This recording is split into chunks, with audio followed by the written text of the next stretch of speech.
नमस्कार। पूर्वपक्ष प्रस्तुत मैदान को मो तृप्ति आपण स्वागत करुछि।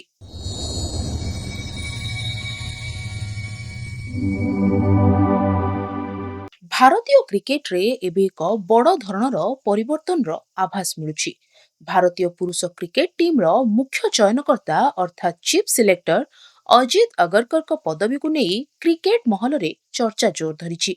बीसीसीआई आगामी 2027 वनडे वर्ल्ड कप को दृष्टि रे रखी टीम इंडिया पई एक नुआ रोड मैप प्रस्तुत करुछि। जदिओ बीसीसीआई पक्षरु एपर्यंत कोनोसी प्रकार आनुष्ठानिक घोषणा करा जाय नाही, किंतु मीडिया रिपोर्ट अनुसार अगरकर स्थान रे एक नुआ चेहरा को चीफ सिलेक्टर करा जिबार संभावना सृष्टि होईछि। तेबे किए हेबे टीम इंडिया रो परवर्ती chief selector? VVS Laxman, Ravi Shastri, Virender Sehwag, Yuvraj Singh ना निकटरे संन्यास नेथिबा रविचंद्रन अश्विन? आसंतु जानिबा एही रेस रे किए सबुठारु आगरे अछंती एवं बीसीसीआई रो प्लानिंग कोन। तेबे वीडियोटी को शेष पर्यंत निश्चय देखंतु। साधारणतः अजित अगरकर को कार्यकाल मध्यरे टीम इंडिया टी20 वर्ल्ड कप जीतिछि एवं आईसीसी ट्रॉफी रे मध्य भल प्रदर्शन करिछि, किंतु वर्तमान बीसीसीआई आगामी 2027 वनडे वर्ल्ड कप को नहीं किछि बड़ निष्पत्ति नेबाकु जाउछि। अधिनायक रोहित शर्मा एवं विराट कोहली भविष्यत, टीम रे युवा खेलाड़ी को सुजोग देबा एवं बैकअप ऑलराउंडर सृष्टि करबा पई बोर्ड एक नुआ चिंताधारा नै आगो को बढ़िबाकु चाहुछि। सेथिपाई चयन कमिटीर मुख्य पदवी रे जणे प्रभावशाली एवं दूरदृष्टि संपूर्ण क्रिकेटर को बसाइबाकू बीसीसीआई रो हेडक्वार्टर रे चिंता करुछि। अजित अगरकर को रिप्लेस करबा पई जेउ नामटी सबुठु आगरे चलिछि से हेउचंती भारतीय क्रिकेट रो कोहिनूर वीवीएस लक्ष्मण। लक्ष्मण वर्तमान बेंगलुरु स्थित बीसीसीआई रो सेंटर ऑफ एक्सीलेंस रो प्रमुख भावे कार्य करुछंती। काहेकि से श्रेष्ठ दाबीदार? तेबे प्रथमतः भारतर नुआ एवं युवा प्रतिभा को से ग्रास रूट लेवल रु देखुछंती एवं गढ़िछंती मध्य। द्वितीय रे भारतीय ए टीम एवं अंडर 19 टीम सह काम करिबारे तांकर अगाध अनुभव रहिछि। तृतीय रे रोहित शर्मा को परवर्ती समय रे टीम इंडिया रो नुआ रोड मैप प्रस्तुत करबा पई बीसीसीआई रो टॉप मैनेजमेंट रो प्रथम पसंद हेउचंती लक्ष्मण। शांत स्वभाव, सठिक आकलन एवं क्रिकेटिंग ज्ञान लक्ष्मण को एही पद पई सबुठारु मजबूत दाबीदार बनाउछि। एबे द्वितीय बड़ चेहरा हेउचंती टीम इंडिया रो पूर्वतन मुख्य कोच रवि शास्त्री। रवि शास्त्रींकर कोचिंग काल रे भारतीय टेस्ट टीम ऑस्ट्रेलिया माटी रे इतिहास रचिथिला एवं विदेश रे निर्भीक क्रिकेट खेलिबा सिखि जाइथिला। तेबे शास्त्रींकर शक्ति हेउछि निर्भीक निष्पत्ति नेबार क्षमता। वर्तमान भारतीय टीम रो कोर स्ट्रक्चर सह तांकर गभीर संपर्क और बुझाबणा रहिछि।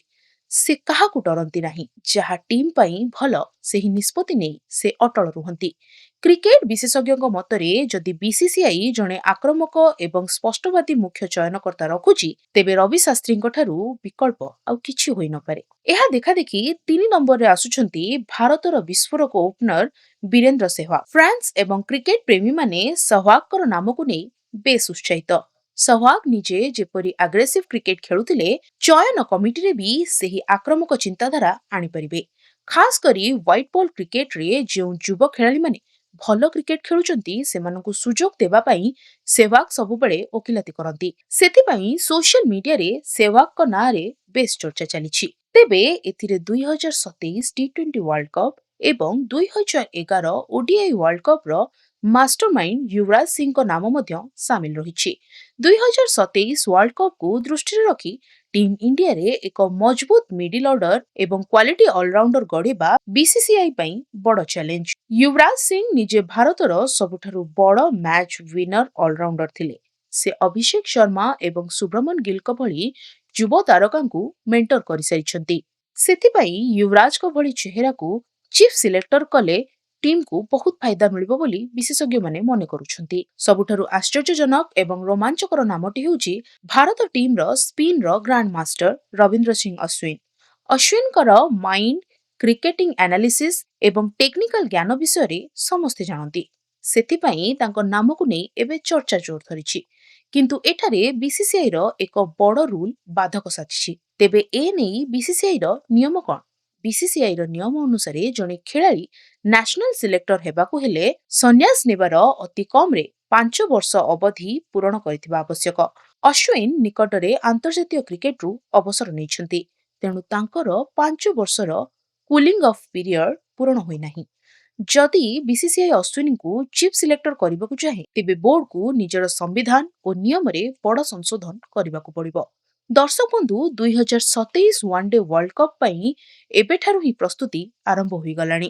ଅଜିତ ଅଗରକରଙ୍କ ପରେ ଟିମ୍ ଇଣ୍ଡିଆର କମାଣ୍ଡ ସମ୍ଭାଳିବାକୁ ଏହି ସବୁ ଦିଗ୍ଗଜ ଖେଳାଳି ରେସ୍ରେ ଅଛନ୍ତି। ଜଣେ ନୂଆ ଚିଫ୍ ସିଲେକ୍ଟରଙ୍କ ନିଷ୍ପତ୍ତି କେବଳ 15 ଜଣିଆ ଟିମ୍ ଚୟନ କରିବା ନୁହେଁ, ବରଂ ଭାରତୀୟ କ୍ରିକେଟର ଆଗାମୀ 5 ବର୍ଷର ଭବିଷ୍ୟତ ନିର୍ଦ୍ଧାରଣ କରିବା। ଆପଣଙ୍କ ମତରେ ଭିଭିଏସ୍ ଲକ୍ଷ୍ମଣ, ରବି ଶାସ୍ତ୍ରୀ, ବୀରେନ୍ଦ୍ର ସେହ୍ୱାଗ, ୟୁବରାଜ ସିଂ କିମ୍ବା ଅଶ୍ୱିନ ଏମାନଙ୍କ ମଧ୍ୟରୁ କାହାକୁ ଟିମ୍ ଇଣ୍ଡିଆର ନୂଆ ଚିଫ୍ ସିଲେକ୍ଟର କରାଯିବା ଉଚିତ? ଆପଣଙ୍କ ପସନ୍ଦର ନାମ ନିଶ୍ଚୟ କମେଣ୍ଟ କରି ଜଣାନ୍ତୁ। ଖବରଟି ଭଲ ଲାଗିଥିଲେ ଲାଇକ୍ ଏବଂ ସେୟାର କରନ୍ତୁ ଏବଂ କ୍ରିକେଟର ସବୁଠାରୁ ତାଜା ଅପଡେଟ୍ ପାଇଁ ଆମ ଚ୍ୟାନେଲକୁ ଏବେ ହିଁ ସବସ୍କ୍ରାଇବ କରନ୍ତୁ। ତେବେ ଆଜି ପାଇଁ ଏତିକି, ରହୁଛି, ନମସ୍କାର। मन कहुछि किछि नुआ करिबा पई हेले पाखरे संबळ नाही, तेबे व्यस्त हुंतु नाही। मधुलिका एंटरप्राइजेस एबे बुझिबो आपणक मन कथा। क्षुद्र शिल्प ठारु नै मध्यम शिल्प पई सुलभ मूल्य रे जोगाई देबो समस्त प्रकार मेसिन और रॉ मटेरियल, जहाकु नै आपण सहज आरंभ करि परिबे नुआ एक व्यवसाय। अधिक जानिबा पई आज ही कॉल करंतु